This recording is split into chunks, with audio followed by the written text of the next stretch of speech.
Islam tidak boleh terlalu asik berpolitik, melakukan guliran-guliran ayat untuk mempertegas penguasaan populasi-populasi elektoral. Ini yang harus kita hindari. Kita cukup saja kita memegang teguh konsep wasatiyah dalam bernegara. Kita cukup memegang teguh toleransi dalam beragama.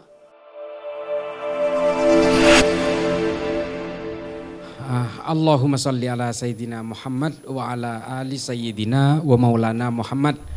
Saya seminggu yang lalu terlibat dalam konferensi internasional oleh Presiden Somalia, Kementerian Agama Somalia, Kementerian Luar Negeri Somalia, dan Kementerian Sosial Somalia. Mereka ingin tanya, apa sih kuncinya di Indonesia ini untuk meredam intoleransi radikal dan teror? Saya diminta pendapat supaya orang-orang Somalia ini bisa mengcopy paste strategi kita, mulai dari strategic communication, strategic in prevention, dan strategic in surveillance dan sebagainya. Mereka ingin meniru konsep kita. Saya sejak awal sudah bicara kepada mereka, termasuk kepada Presiden Somalia. Saya bilang, Anda tidak akan bisa meniru. Tidak akan bisa meniru konsep kita di Indonesia. Pertama, kita itu punya bermacam-macam agama. Kita ada ribuan pulau, ada ratusan bahasa, ratusan ethnical groups. Ya, bukan suku, tapi kita menyebutnya ethnical groups. Karena di Jawa sendiri ini sebenarnya sukunya Jawa semua, tapi ada beberapa ethnical groups. Nah, kemudian kita juga punya beberapa bahasa dan beberapa agama, beberapa tafsir-tafsir agama. Makanya saya bilang juga kepada mereka bahwa di Indonesia itu tidak ada orang yang menganut agama. Di Indonesia itu menganut tafsir-tafsir agama. Saya katakan itu juga di TV One. Dan itu kita harus jujur mengakui itu. Orang Hindu yang ada di Bali itu beda dengan Hindu yang ada di India. Kalau sampean tanya ke saya, Islam ini agamanya apa? Saya akan bilang Islam. Tapi pasti ada pertanyaan lanjutan yang mungkin tidak akan diucapkan. NU apa Muhammadiyah? Kalau ditanya manhajnya apa? Mazhabnya apa? Syafi'i, Maliki, Hambali, Hanafi. Kita ini bermacam-macam. Sama-sama Islam. Demikian juga dengan orang Kristen. Kalau kita tanya agamanya apa Kristen? Katolik apa Protestan? Ortodoks, Yehova, Mormon. Atau kita di Ortodoks sendiri ada Yunani Ortodok, ada Koptik. Bermacam-macam. Ada Maronit seperti yang dianut oleh orang-orang Suriah dan Libanon. Macam-macam. Makanya kita ini sebenarnya adalah penganut tafsir-tafsir agama. Lalu saya bilang ke pemerintahan Somalia, bagaimana dengan Anda? Dia agak bingung, yang menjawab itu namanya kalau tidak salah Muhammad Jelle. Ini dari Kementerian Agama. Dia bilang, nah itu persoalannya, dia bilang. Kami ini semua penganut Wahabi Salafi hampir 100%.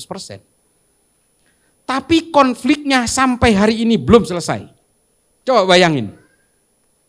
Di Indonesia kita berbeda agama, bahkan yang seagama pun tafsirnya bermacam-macam. Tapi kita alhamdulillah bisa terselesaikan persoalan-persoalan ini. Nah, hal-hal seperti inilah yang kemudian menjadi garis besar di sini. Saya bilang, I think you want, bahasa Inggris lagi sok tahu, sok jago. Tapi intinya gini, kalian tidak akan bisa meniru konsep Indonesia karena apa? Kalian itu tidak punya satu titik kunci di Somalia, saya bilang. Kalian tidak punya satu organisasi yang bernama Nahdlatul Ulama. Mereka nanya. Ini saya jawab seperti itu. Wallahi, ini saya bukan itu. Karena bukan saya karena orang Nahdien, saya lahir di Madura sama seperti Gus Zen ini. Saya lahir di Madura, saya keluarga ibu saya dari Nahdien tulang sumsum. Nah, bapak saya ini Muhammadiyah. Meskipun bapak saya bukan Muhammadiyah. Bapak saya itu menjadi Nahdien karena menikahi ibu saya. Keluarganya masih Muhammadiyah. Tapi setiap ada keluarga saya yang meninggal, di keluarga bapak saya yang paling depan selalu mentahlilkan itu. Setiap bulan Maulud, Saya selalu mengadakan maulidan di kampung saya, di kampung bapak saya. Bodoh amat saya nggak ada ini. Karena ini bukan karena soal fanatisme terhadap Nahdlatul Ulama, tapi saya melihatnya secara empirik apa yang terjadi di negara-negara yang menganut Wahabi Salafi. Nanti saya ceritakan.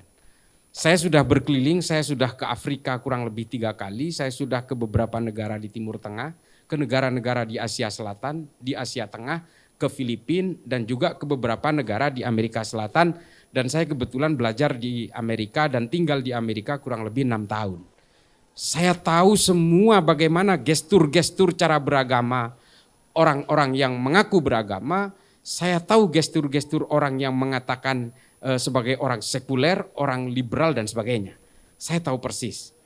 Oleh karena itu saudara-saudaraku sekalian, kemudian apa yang saya bisa berikan kepada orang Somalia, saya bilang, Anda harus bisa mendirikan sebuah organisasi yang setidaknya mirip dengan NU. Saya ceritakan, NU itu adalah semua dimulai dengan akulturasi agama, akulturasi budaya. Saya jelaskan seperti itu. Dan mereka memang tidak punya itu. Ini persoalannya. Kekuatan 2 politik terbesar di Somalia, sesama Wahabi Salafi ini bentrok. Satu berafiliasi ke Arab Saudi, satu ke Qatar. Ini sama-sama Wahabi Salafin. Al-Shabaab yang melakukan pembantaian di negara-negara tanduk Afrika dan menguasai setengah wilayah Somalia ini penganut paham yang sama, Wahabi Salafi juga.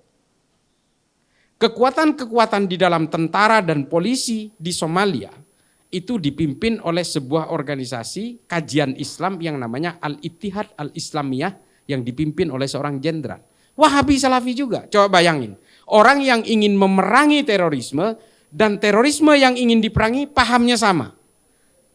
Makanya saya bilang we have 4 points. Kita punya 4 poin yang harus dilakukan di dalam negara Somalia.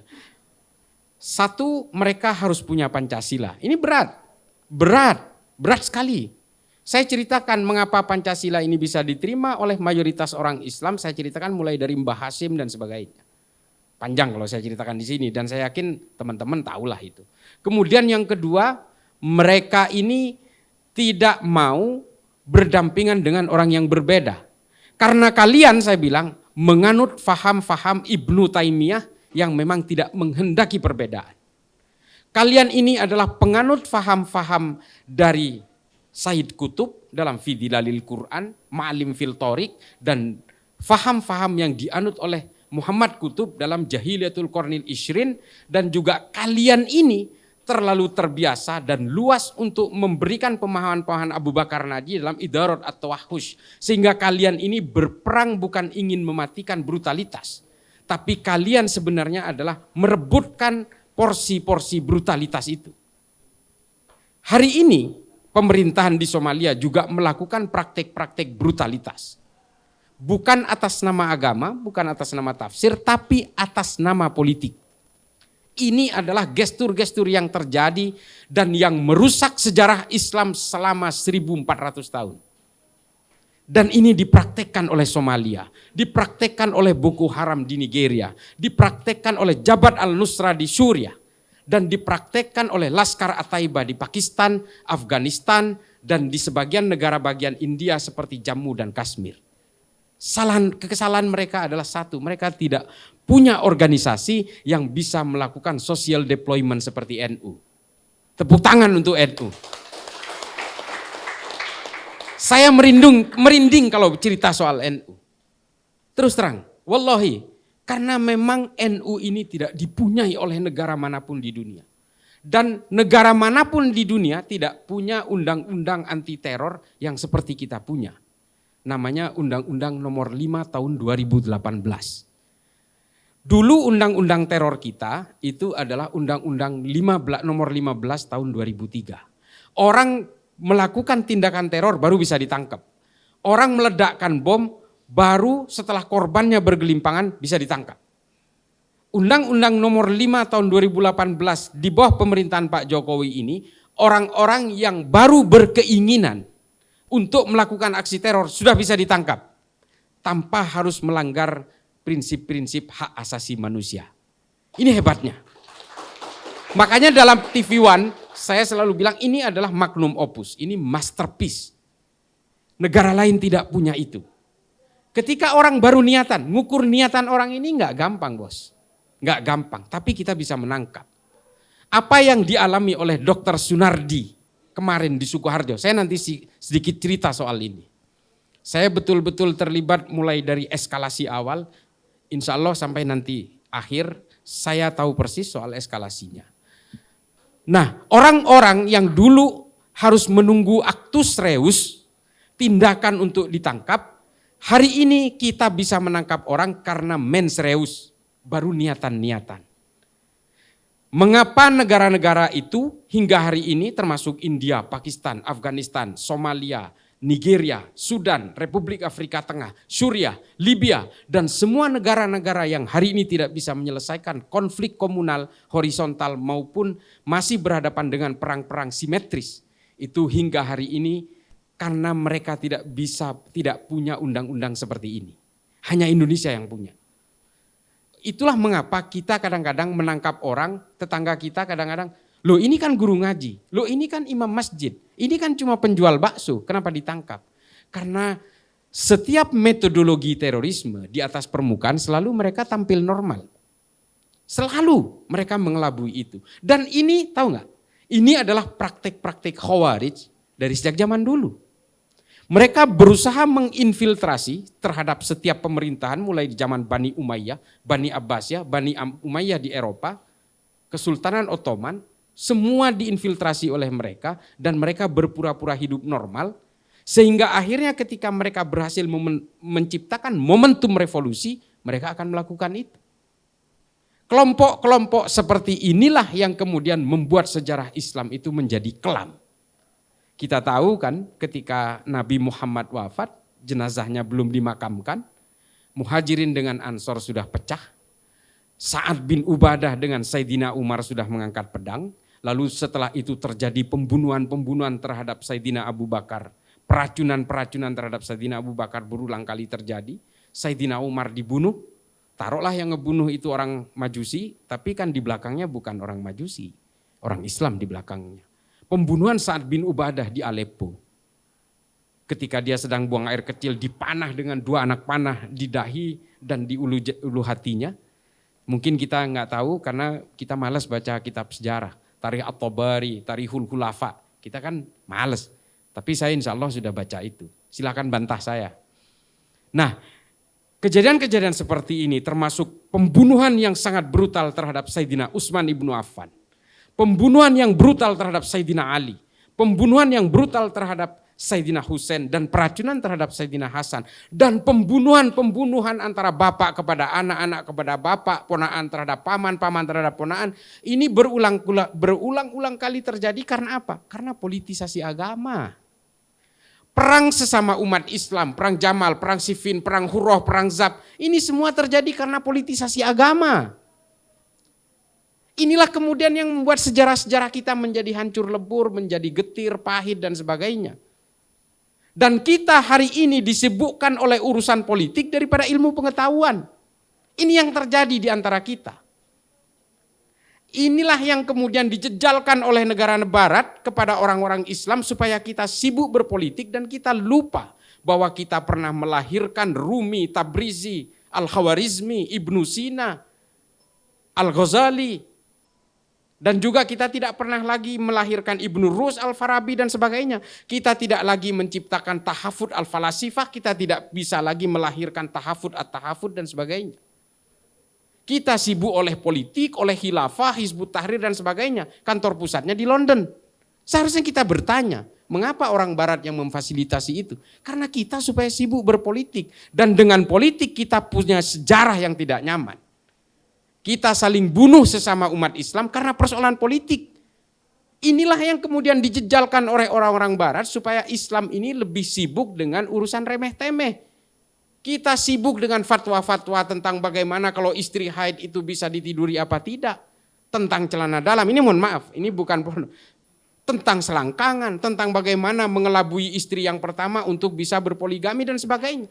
Ini kan urusan remeh-temeh. Kita tidak lagi melahirkan ilmu-ilmu kedokteran. Kita hari ini oleh faham Wahabi Salafi ini lebih sibuk mengharamkan filsafat daripada melahirkan tahafud al-falasifah dan tahafud at-tahafud. Kita lebih sibuk mengharamkan dan mengkafirkan Ibnu Sina daripada melahirkan ilmu-ilmu kedokteran berikutnya. Kita tidak lagi sibuk dengan konsep-konsep bernegara yang bernama al-asabiyah seperti yang dikatakan oleh Ibnu Khaldun dalam Al-Muqaddimah. Dan kita kemudian memaksakan menjejalkan konsep-konsep khilafah yang dikatakan ini adalah produknya Tuhan. Produknya Allah. Dari mana? Tuhan tidak sibuk dengan politik. Yang sibuk dengan politik itu manusia. Ini kata Ibnu Khaldun. Tuhan ini adalah pencipta alam semesta dan sudah menguasai alam semesta. Manusialah yang ingin mempetak-petakkan wilayah demi ambisi kekuasaannya. Khilafah ini kan sebenarnya strategi marketing politik saja. Sama seperti orang komunis yang selalu melahirkan land reform, kesetaraan kelas sosial. Sama ini, nggak ada bedanya. Khilafah mengatakan inilah produk dari Allah yang semua akan makmur. Dari mana? 3 dari 4 khalifah itu mati secara brutal, secara tragis. Sayyidina Husain kalau mau baca di Tarikhul Khulafa lebih brutal sekali. Yazid itu membunuhnya secara luar biasa. Dipenggal lehernya, ditusuk ke ujung pedang, diarak di jalanan di Damaskus. Setelah itu ditaruh di baskom, dipersembahkan kepada Yazid. Yazid ketawa. Coba bayangkan. Yazid memerangi orang Hurroh di Madinah bagian timur. 211 sahabat Nabi dibunuh, sahabat Nabi yang terbaik. Perempuan-perempuan yang tidak punya suami diperkosa atas nama ghanimah, atas nama budak perang. Sesama Islam ini bos. Hakikatul Ghaibah yang ditulis oleh Faraj Faudah itu kemudian menampar kita semua bahwa kita itu betul-betul disibukkan oleh politik. Seolah-olah Islam itu hanya bisa dijayakan dengan kekuasaan politik. Dari mana? Allah sudah menetapkan dalam Al-Quran secara jelas bahwa konsep kehidupan sosial kita itu adalah lita'arufu. Saling berkenalanlah kalian dan berinteraksilah kalian. Meskipun kalian berbeda suku, berbeda agama dan sebagainya. Ini adalah kehendakku kata Allah. Sampai kapan kita itu diiming-imingi oleh the principle of utopia, kata Ernest Bloch. Ini ada salah satu ajaran filsafat dari Ernest Bloch dan ini mengutip filsafatnya Ibnu Rushd dari Tahafud at-Tahafud yang mengatakan manusia itu selalu diiming-imingi oleh target-target yang tidak masuk akal. Supaya apa? Ideologinya terjaga. Nah inilah yang hari ini dijejalkan kepada orang-orang Nahdliyin sehingga mereka itu punya amaliyah dan ubudiyah yang sama dengan orang-orang Nahdliyin tapi mereka sibuk berpolitik. Ini yang harus kita pahami. Oleh karena itu tekad GMNU ini saya dukung. Karena apa? Kalau kita baca bukunya Yuval Noah Harari dalam Manusia Masa Depan, judul aslinya Sapiens ya, itu mengatakan nanti kelak. Ini Yuval Noah Harari ini bukan orang Islam, ini orang Yahudi. Tapi bolehlah kita ambil prediksinya, visioner ke depannya. Bahwa nanti akan ada 2 layer manusia, dua kelompok manusia, 2 klaster. Yang satu adalah orang-orang yang menguasai algoritma sosial, algoritma digital. Yang kedua adalah orang-orang yang hanya menjadi konsumen, orang-orang yang hanya menjadi follower. Orang-orang yang hanya bisa mengikuti drive dan trajektori dari orang-orang yang menguasai algoritma ini. Ujung-ujungnya apa? Orang-orang yang menguasai algoritma digital ini nanti akan mendikte orang-orang yang berada di layer terbawah ini. Oleh karena itu, saudara-saudaraku, orang Islam terutama kalangan Nahdliyin harus bisa menguasai layer-layer yang menguasai algoritma digital ini. Kita tidak mau didikte oleh orang lain. Karena apa? Kalau orang-orang yang beragama seperti kita ini kemudian tidak menguasai algoritma digital, suatu saat kita akan menjadi korban dari cyber war, cyber psychoterrorism dan sebagainya. Ideologi-ideologi yang dijejalkan paksa lewat media sosial dan sebagainya kita tidak bisa membendung lagi. Karena suatu saat kata Yuval Noah Harari, kejahatan-kejahatan itu adalah kejahatan-kejahatan digital dan kejahatan-kejahatan pemikiran. Yang hanya bisa dilawan dengan pemikiran. Ideologi hanya bisa dilawan dengan ideologi. Kita tidak bisa kemudian menganggap remeh peradaban manusia ini. Peradaban manusia tidak hanya bisa dihadang dengan fikih-fikih. Kita boleh saja mengatakan itu haram, tapi peradaban tetap akan melakukan dengan akselerasinya. Mereka akan tetap bergerak dengan logikanya sendiri. Ini yang harus kita pahami. Kalau kita hanya bisa mengharamkan, ini haram, nggak boleh. Apakah kemudian akselerasi peradaban manusia akan berhenti? Tidak. Yang menjadi korban nanti adalah anak cucu kita. Ini yang harus kita pahami. Nah, perang-perang cyber nanti, perang simetris seperti Rusia dan Ukraina, ini mungkin adalah aksi-aksi terakhir. Setelah itu nanti ada cyber terrorism. Misalnya, kita tinggal ngehack kereta api Indonesia misalnya. Tinggal dihack sistemnya, lalu dibentur-benturkan langsir kereta itu. Semua kereta di seluruh Indonesia akan berbenturan. Sistem traffic management kita di Jakarta misalnya dikuasai, dihack, lalu kemudian dimatikan seluruh lampu merah di Jakarta, tabrakan terjadi. Yang paling konyol adalah kalau kemudian rudal-rudal asing yang sedang latihan militer dibelokkan ke negara kita atau ke wilayah kita, selesai. Belum kita bicara soal sirkulasi orbit satelit. Dimatikan semua handphone di sini, mau apa kita? Inilah cyber war terrorism itu. Apakah kita sanggup memasuki itu? Tidak. Sampai saat ini Islam itu masih belum menguasai itu. Kita sibuk berpolitik, bos. Kita masih sibuk dengan survei-survei. Kita masih sibuk dengan jubah-jubah kesalehan. Bukan itu tujuan kita. Kita harus bisa men-take over kehidupan-kehidupan digital itu. GMNU ini salah satu avant-garde, salah satu toliah dalam gerakan-gerakan ini. Makanya gerakan-gerakan GMNU untuk bisa menguasai media sosial, media-media digital, ini memang harus kita pacu selain lembaga-lembaga yang lain tentunya. Insya Allah saya sampai saat ini berkeliling kemana-mana ke seluruh Indonesia. Saya sampai kadang-kadang itu saya paling takut itu kalau terlalu lama di luar rumah itu takutnya koper baju saya ada di got lama-lama. Saya sering diprotes oleh anak istri saya, kapan pulang itu. Sementara saya ada di pojok Poso sana. Hal-hal seperti inilah yang harus kita bangun. Saya nggak peduli. Saya sering dibilang saya ini sekuler, liberal, Syiah, bodoh amat. Saya nggak peduli. Saya tetap Nahdliyin. Nggak ada cerita. Saya dikafirkan, dimasukin ke neraka ya silakan aja. Nggak apa-apa, saya baca syahadat kok tiap sholat. Jadi apa yang kita lakukan hari ini adalah dengan risiko-resiko. Seperti yang terjadi kemarin, ini saya udah janji mau cerita soal Dr. Sunardi. Ini yang terakhir. Hari ini kita betul-betul, negara hari ini betul-betul dihakimi oleh kelompok-kelompok yang menurut saya punya pemahaman bahwa terorisme itu identik dengan Islam. Terorisme itu tidak ada agamanya. Tidak ada agama yang menganjurkan terorisme dan ekstremisme, apalagi Islam. Nah, mereka ini yang melakukan pembelaan terhadap Dr. Sunardi ini adalah orang yang masih menganggap bahwa terorisme itu adalah bagian dari Islam. Coba bayangkan, ketika ada penangkapan di tubuh MUI misalnya, ini orang-orang yang mengaku sebagai ulama itu selalu yang paling bereaksi duluan. Ini kan aneh. Terorisme ini jangan diidentikan dengan Islam. Tapi kalian yang ngomong duluan, entah Anwar Abbas, entah siapa, selalu ngomong. Loh, kalau begitu dengan sendirinya mereka mengakui bahwa terorisme ini bagian dari Islam gitu loh.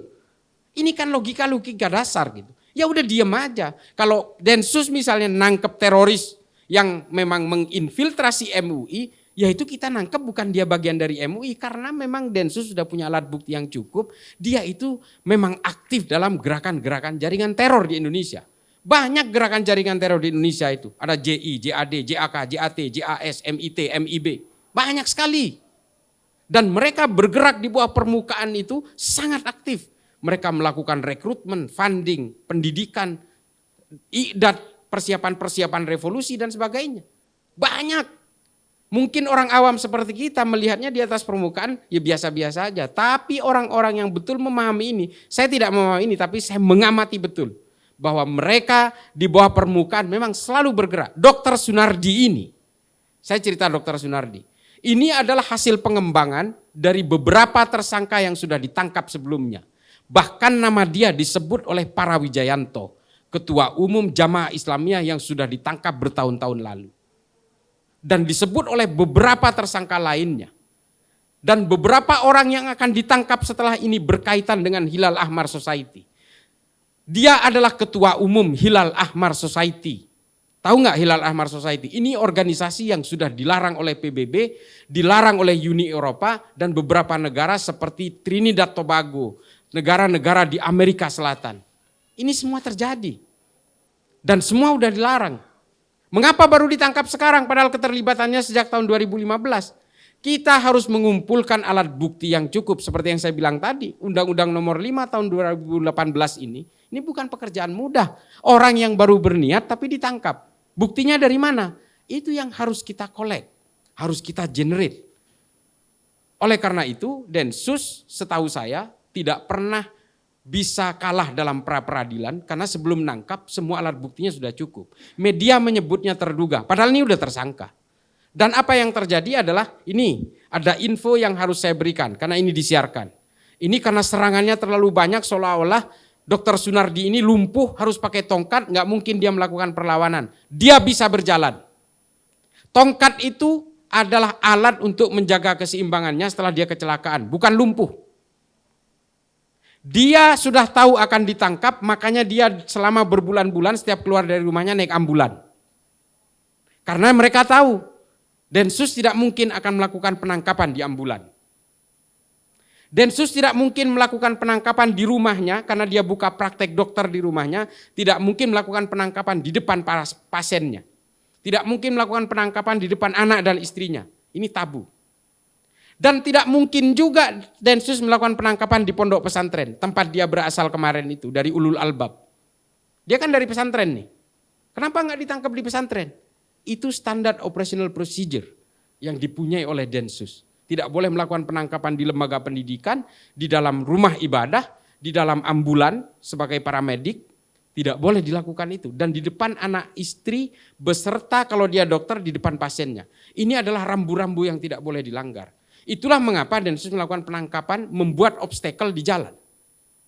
Ketika dia sedang mengendarai mobil non-ambulan. Ini yang harus diketahui, belum ada yang menyuarakan ini. Mengapa saya tahu? Karena saya juga ikut mengamati gerakan-gerakan mereka ini. Ini yang dilakukan. Dan ketika terjadi overmach, not to stand, situasi-situasi keterpaksaan, dia melakukan perlawanan, membahayakan masyarakat pengguna jalan lainnya, dia melakukan perlawanan kepada petugas, dia menabrak mobil petugas, dan dua orang petugas yang naik ke bak itu, dibawa sekencang-kencangnya oleh Sunardi, dia berjalan siksak supaya dua petugas ini terlempar dari mobilnya. Dan betul, dua korban itu sampai sekarang dirawat di rumah sakit. Dalam situasi itu, petugas yang ada di atas sudah menggedor-gedor kap mobil itu supaya berhenti dan dia mengatakan ini polisi, melakukan tembakan peringatan, dia tetap tidak mau berhenti, sehingga kemudian terpaksa dilumpuhkan ke arah bawah, makanya yang terkena itu adalah pinggul dan tangannya. Kalau niat mau membunuh pada saat itu, jidatnya yang dihajar. Gampang sekali. Kalau dari belakang itu, kalau orang nyetir, yang nongol itu kepalanya. Tapi petugas masih berusaha untuk menembak tetap ke arah bawah. Tapi ajal berkata lain. Ini yang tidak diketahui oleh publik, lalu publik melakukan asumsi-asumsi seolah-olah ini memberangus umat Islam. Tidak ada hubungannya Islam dengan terorisme. Islam tidak pernah mengajarkan terorisme. Yang mengajarkan ini hanya kelompok Khawarij dengan segala kelicikannya. Ini saya sengaja, ini forum pertama yang saya buka soal ini. Kemarin saya di iNews, karena saya meyakini ini teman-teman Nahdien satu barisan sama saya dan ini GMNU yang memang bertekad untuk bisa menguasai ranah-ranah digital, media sosial, ya silakan. Silahkan ambil quote saya, siarkan. Ada ribuan teroris yang ditangkap oleh Densus. Yang sampai hari ini masih hidup di penjara dan setelah keluar dari penjara dibina. Sehingga mereka insaf, mereka terderadikalisasi, mereka terintegrasi kembali kepada negara ini. Bahkan sebagian sudah di-NU-kan, salah satunya Ustadz Sofyan Sauri. Besok ini hari Senin mereka akan hadir di pengajian Gus Baha, ini rutin. Densus melakukan itu. Dan saya salah satu yang dilibatkan untuk datang ke lapas-lapas, ke rutan-rutan di seluruh Indonesia untuk melakukan diskusi-diskusi ideologis. Saya dengan ke-NU-annya, mereka dengan kewahabiannya. Mengapa saya pastikan kewahabiannya? Belum pernah ada orang NU yang ditangkap secara fungsionaris. Kalaupun ada yang ditangkap dan mengaku NU secara ubudiyah mungkin, tapi dia pengurus FPI, 31 orang dan 2 orang perakit bom di Condet dan di Bekasi. Ini semua pengurus FPI. Saya tidak ingin mendiskreditkan FPI di sini, tapi begini, ketika kita digiring ke arah kebencian dan caci maki, maka orang itu tinggal selangkah lagi akan berkenalan dengan ekstremisme. NU Alhamdulillah tidak pernah diajarkan untuk kebencian, untuk mencaci maki, kalaupun ada jelas itu oknum, tapi kita tidak akan pernah berkenalan dengan yang namanya terorisme. Teman-temanku sekalian, saudara-saudaraku, semua ini saya ceritakan adalah bagaimana kami bergerak. Sudah ribuan teroris yang berhasil dideradikalisasi dan kita gandengkan dengan NU di cabang-cabang, di ranting-ranting. Semua sudah kita lakukan, kita betul-betul menjadikan NU sebagai patron utama dalam konsep deradikalisasi, kontraradikalisasi, dan reintegrasi. Karena kita percaya bahwa hanya NU yang bisa friendly, bisa familiar dengan akulturasi budaya, yang bisa menghargai pemeluk agama lain dan sama-sama bergerak dalam toleransi dan sama-sama juga anti terhadap intoleransi. Terakhir saya mau cerita sedikit tentang saya ada yang lupa mengapa Somalia hingga hari ini gagal memerangi konflik itu. Saya kemarin dikontak oleh Kementerian Agama Somalia, mereka mengatakan ingin datang ke sini untuk mengcopy paste tentang NU. Saya bilang, kalau ingin mengcopy paste NU, bukan hanya dalam konsep strategi komunikasinya, tapi kalian harus bisa mengadaptasi ideologinya. Ahlus Sunnah wal Jamaah yang berbasis wasatiyah ini harus kalian lakukan di Somalia. Kalau tidak, kalian akan terus berperang sesama umat Islam, sesama pemegang tafsir yang sama. Ini memang kita tidak boleh menutup mata. Ketika mereka berkenalan dengan politik, semua agama akan berkenalan dengan kejahatan. Semua. Perang sesama Kristen antara Katolik dan Protestan itu pernah terjadi di Eropa. 35% populasi Eropa menyusut, terbunuh karena perang agama, Bellum Sacrum namanya. Dan kemudian orang-orang Katolik Spanyol berusaha menjajah Amerika Selatan, membunuh orang-orang Yucatan, Maya, Azteca, Inca. Semua menyusut hanya karena politisasi agama. Islam tidak boleh terlalu asik berpolitik, melakukan guliran-guliran ayat untuk mempertegas penguasaan populasi-populasi elektoral. Ini yang harus kita hindari. Cukup saja kita memegang teguh konsep wasatiyah dalam bernegara.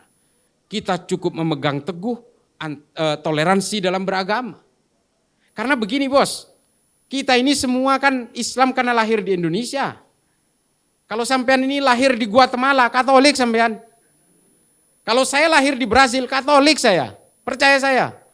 Kita ini kan Islamnya karena warisan. Lalu apakah sebelum lahir kita diberi tawaran oleh Allah? Kamu mau lahir dari orang tua beragama apa? Kamu mau lahir di mana? Enggak ada.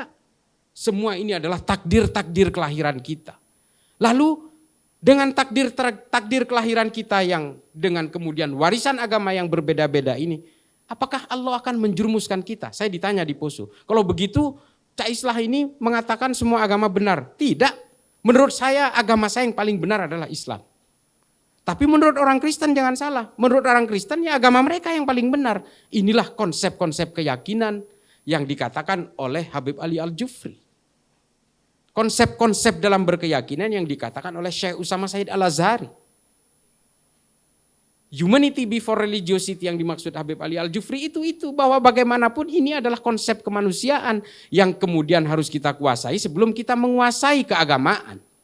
Konsep-konsep kelahiran ini loh. Lalu untuk apa kita yang berbeda kelahiran, berbeda bangsa, yang kemudian dicetak dengan agama masing-masing, lalu kita harus membenci perbedaan itu. Inilah kemudian yang harus kita emban itu. Kita makanya dituntut untuk menjadi Islam yang wasati. Kita berada di garis tengah, tidak ke kiri, tidak ke kanan. Makanya kita itu kemudian dituntut untuk melakukan kepatuhan terhadap konsep-konsep bernegara di luar konsep-konsep dalam beragama. Karena bagaimanapun ini saya paling kesal sama Felix Yao. Jujur aja, saya tunggu satu forum nggak ketemu. Ketemunya sama Ismail Yusanto yang cuma manggut-manggut aja. Kemarin di TV One itu. Saya udah incer, karena tadinya Felix ternyata diganti oleh Ismail. Saya tuh ngincer, tidak ada dalilnya dalam Islam itu membela tanah air. Ini ajaran dari mana? Dia nggak tahu bahwa korban perang Uhud itu namanya Mukhairik, orang Yahudi. Kalau itu perang agama, Nabi nggak mungkin ngajak orang beragama lain. Ini adalah konsep bela negara, bela tanah air. Karena Madinah diserang oleh orang-orang kafir Quraisy. Makanya Nabi mengajak orang Yahudi, orang Nasrani untuk terlibat dalam perang. Dan salah satu syuhadanya itu adalah Mukhairik dari Bani Qainuqa. Hingga akhirnya hartanya diwariskan ke Nabi. Nabi membuat harta warisan dari Mukhairik sebagai modal awal Baitul Mal pertama di Madinah. Jadi Baitul Mal kita ini dimodali orang Yahudi, bos. Ini adalah konsep-konsep kehidupan di Madinah yang oleh Nabi diadaptasi pada saat itu. Nah, ini ajaran Felix Yao yang mengatakan tidak ada dalilnya, ini dari mana? Ini yang pengen saya iniin. Khilafah itu yang disebutkan oleh Hizbut Tahrir yang kantor pusatnya di London, di dekat King College itu, dibiayai oleh orang-orang barat itu supaya kita betul-betul mabuk terhipnotis oleh kepentingan-kepentingan politik. Ini sudah bertahun-tahun terjadi. Sehingga orang Islam lupa terhadap leluhur-leluhurnya yang lebih mementingkan ilmu pengetahuan. Dan hari ini kita dihadapkan oleh algoritma digital dan kita ketinggalan. Elon Musk itu sudah mau ke angkasa, mau ke bulan, mau ke Mars segala macam. Kita masih sibuk dengan urusan bacaan sholat, bacaan niat untuk masuk ke kamar kecil. Ya Allah, udahlah. Selesaikan itu. Belum soal nama. Kalau Wisnu ini kafir, nama yang Sri harus ganti. Wayang diharamkan. Aduh, ini apa-apaan sih? Kita ini kok seolah-olah ingin dicabut akar budaya kita ini dari kebangsaan kita. Sehingga apa? Ketika otak kita sudah nol, kita dikuasai oleh mereka dan kita didikte menjadi boneka-boneka mereka. Ini kan semua politik. Semua jaringan teror di seluruh dunia hari ini, itu semua tujuannya politik. Untuk menegakkan daulah khilafah Islamiyah. Oh, namanya keren. Ada jamaah Islamiyah, jamaah Ansarud Daulah, jamaah Ansarud Khilafah. Wah, namanya keren-keren, Islami banget. Padahal semua tujuannya adalah membangkitkan revolusi, membentuk toliah-toliah untuk menguasai negara ini.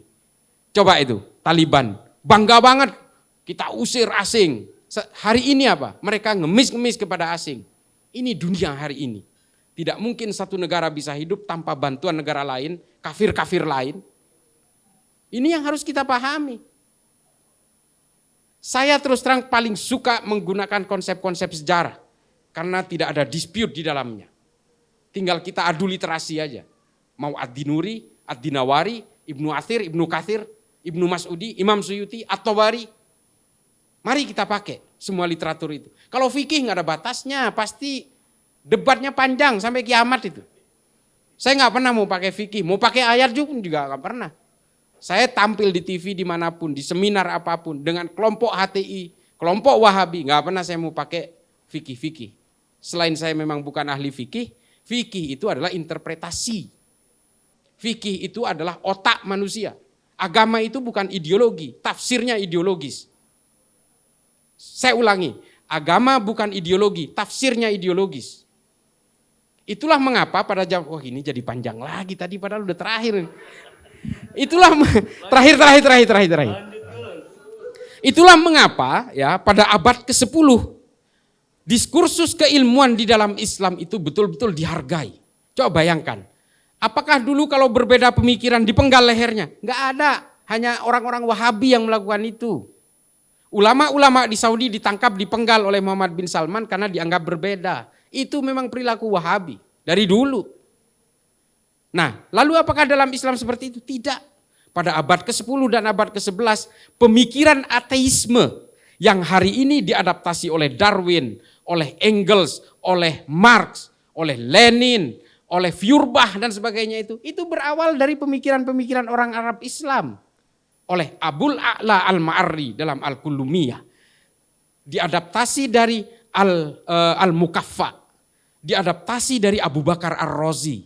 Ini adalah orang-orang Islam yang kemudian membuat pemikiran-pemikiran ateis pada abad 10 dan abad ke-11. 300 tahun setelah Nabi. Pemikiran ateisme ini sudah muncul di dalam Islam. Dan ini diadaptasi oleh orang-orang Eropa yang memunculkan ateisme yang kita kenal hari ini. Mengapa mereka tidak dipenggal? Karena dalam Islam itu diskursus keilmuan itu betul-betul dihargai. Hari ini apa? Ibnu Sina dikafirkan karena orang Parsi, orang Syiah. Terus memunculkan apa dari orang Islam hari ini? Tidak ada. Filsafat dikafirkan, diharamkan, dan tanpa pernah melahirkan Rumi, Tabrizi, Al-Farabi, Al-Kindi, Al-Hawarizmi, Ibnu Rushd. Tidak pernah lagi, seperti yang saya bilang. Dulu itu perdebatan antara Al-Ghazali dengan Ibnu Rushd itu buku melawan buku.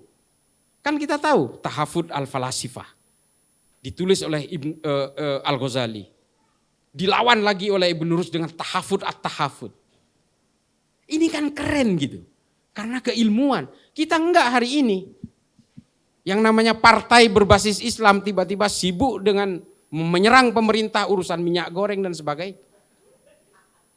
Ya kita tahu ini kelangkaan minyak goreng. Ya ini harus kita kritik. Mendaknya kayak apa dan sebagainya. Bukan kemudian mencari-cari kesalahan orang. Ini yang tidak boleh lagi kita terjebak di dalam politik-politik praktis, pragmatisme politik dan sebagainya. Keilmuan di dalam Islam itu sudah hilang sama sekali. Hari ini kalau terjadi perbedaan yang ada kita dipenggal, diancam dibunuh, digantung, dibakar dan sebagainya. Takbir. Wah. Takbir itu begini loh. Konsep menyuarakan takbir itu bukan hanya mengatakan Allah Maha Besar. Itu kan sebenarnya penerjemahannya adalah betapa kecilnya kita. Ini enggak. Mengucapkan takbir, mengatakan Allah Maha Besar, tapi mengatakan dirinya juga besar dengan kesombongannya. Itu yang terjadi. Mencaci maki orang, takbir. Mengancam orang, takbir. Ini adalah perilaku-perilaku Khawarij yang muncul dari perang Siffin, bergulir menjadi 25 firqah sehingga hari ini, dan itu meracuni kita lewat media-media sosial, algoritma digital dan sebagainya. Kalau kita masuk Instagram, kita masuk ke Telegram, habis kita. Nggak ada orang NU yang berjuang. Salah satunya GMNU di Instagram. Saya itu ancamannya luar biasa. Serius, saya tiap hari itu dikafirkan, minimal mau dibunuh. Tapi apa saya takut? Insya Allah enggak. Ada teman-teman GMNU, ada kiai-kiai NU, ada ratib-ratib yang saya baca sangat rajin. Ratib Haddad, Ratib Al-Attos, saya rajin. Guru-guru kitab saya para habaib. Habib Ali Al-Kaf itu guru kitab saya. Hari ini saya sedang ngaji Irsyadul Ibad, Zainuddin Al-Malibari, kepada Habib Ali Al-Kaf. Terima kasih, mudah-mudahan ini menjadi manfaat. Kalau ada kesalahan itu datangnya dari saya yang fakir ilmu, kalau ada kebenaran insya Allah itu datangnya dari Allah Ta'ala. Akhirul kalam, wabillahi taufiq wal hidayah. Assalamualaikum warahmatullahi ta'ala wabarakatuh.